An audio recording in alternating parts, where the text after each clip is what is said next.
मैले खाए चाहिँ भने के त ल मलाई भनको कसम खान्छ फेरि सुरुदेखि भन्नु त बुवा बुवा फेरि सुरुदेखि भन्नु त म पर्सि 29 गते एउटा म खान्न के खान्न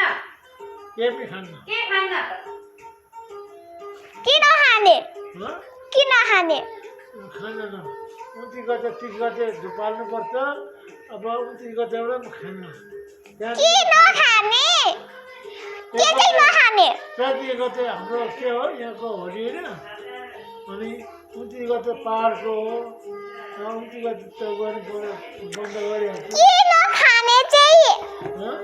29 गते के नखाने 30 गते झुपाल्नु पर्छ नि त 1 गते के नखाने रक्सी नखाने भनेको रक्सी नखाने भात पनि नखाने रक्सी चाहिँ खान्न जाँड रक्सी खान्न छुदिन भन्नु